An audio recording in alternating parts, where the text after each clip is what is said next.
cinéma le considère comme le premier film d'action moderne, la matrice de tous les blockbusters à venir avec ses séquences d'action rythmant le long métrage. Sorti en 1959, La mort aux trousses reste un des films les plus célèbres d'Alfred Hitchcock. Parmi les scènes d'anthologie, impossible d'oublier celle où Roger Tornil, le personnage incarné par Cary Grant, se retrouve pourchassé par un avion en rase campagne. C'est aussi le cas de la scène où Cary Grant et Eva Marie s'infilent les zones de main de Van Damme, James Mason, en descendant le mont Rushmore. Alfred Hitchcock a-t-il vraiment tourné cette séquence sur le fameux monument représentant les 4 présidents les plus marquants de l'histoire américaine, George Washington, Thomas Jefferson, Theodore Roosevelt, Abraham Lincoln? La réponse est non, seuls les plans montrant le monument de loin sont authentiques.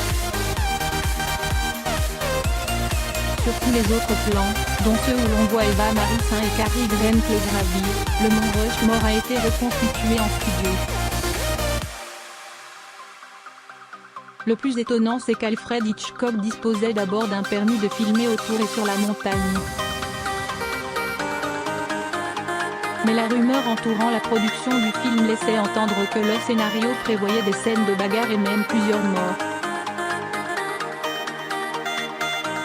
Les fonctionnaires du gouvernement, en charge de l'administration du site, décidèrent de bannir l'équipe et de ne pas l'autoriser à tourner près du mont Rushmore.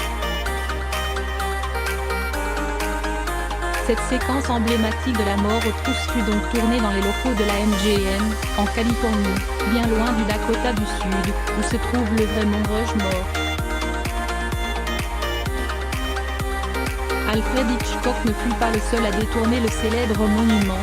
Dans le film Superman 2, l'aventure continue, le général Zod et ses complices usent de leurs super pouvoirs pour remplacer les 4 visages par les leurs. De la même façon dans le film Mars Attack de Tim Burton, les Martiens utilisent leurs soucoupes volantes pour retravailler en quelques secondes les effigies présidentielles en les remplaçant par des visages extraterrestres.